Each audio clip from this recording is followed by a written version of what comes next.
You are listening to Radio Long Island City, recorded at our studios near Hell Gate, 9 kilometers north of the Harbor Hill Moraine. And now, the Observatory. The Observatory, Friday the 24th of October 2025. It is 32 days after the fall equinox. It is 58 days before the winter solstice. The World Series begins tonight. Game 1 takes place in Toronto at 8 p.m., with the Blue Jays hosting the Los Angeles Dodgers. By the French Republican calendar, it is the third day of Brumaire, the day of the poire, the pear. The sun rises today at 7:17 a.m. Solar noon takes place today at 12:40 p.m. The sun sets today at 6:02 p.m. Civil twilight ends at 6:30 p.m. and nautical twilight ends at 7:02 p.m. The length of daytime today is 2 minutes, 30 seconds shorter than yesterday.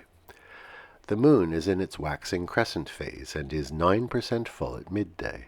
The first quarter will arrive on Wednesday, the 29th of October. These are the predicted tides today for Horns Hook. In the middle of the night, high tide, 12:26 a.m., 1 meter 40.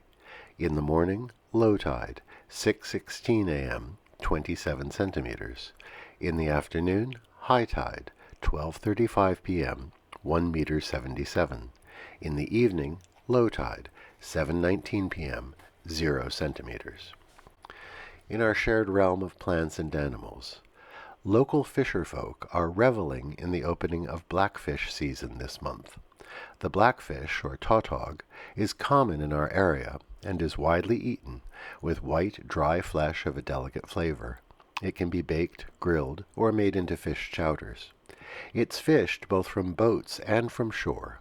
It enjoys rocky underwater environments and can be found around the many artificial reefs that ring Long Island.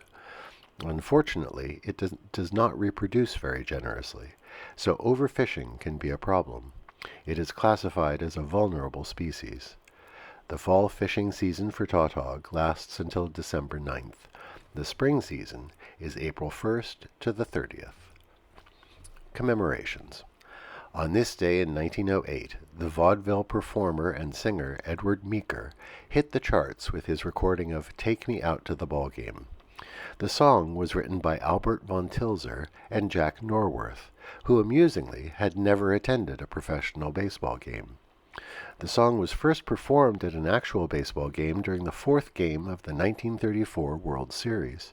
It became a staple of baseball culture in the 1970s, when the Chicago announcer, Harry Carey, began singing the chorus of the song during the seventh-inning stretch of each game. This day in 1929 was Black Thursday, the beginning of the stock market crash that led to the Great Depression. On that day, the Dow Jones Industrial Average dropped 12.8%. The volume of trading was so great that the ticker tapes that were used at the time to report stock prices began to run hours late. The market would struggle on Friday and again on Monday, until Black Tuesday the next week, by which time some $14 billion of stock value had been lost. Infrastructure Days. On this day in 1931, the George Washington Bridge over the Hudson River was dedicated.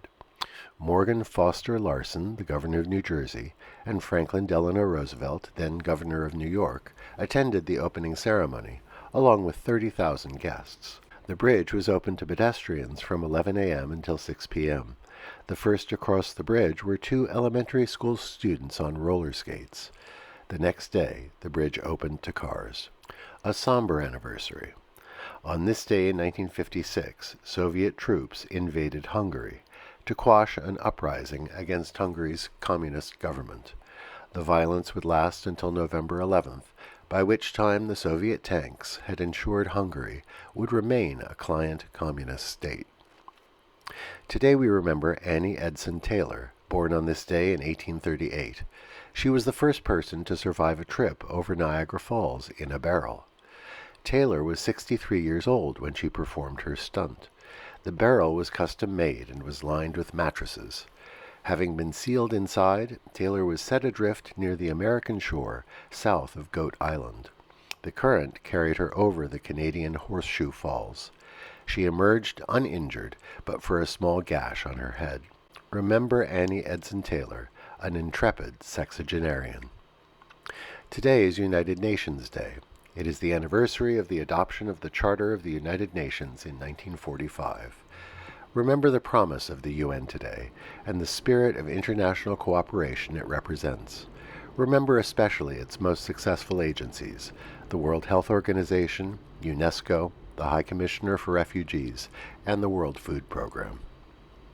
And that is the Observatory, Friday the 24th of October, 2025.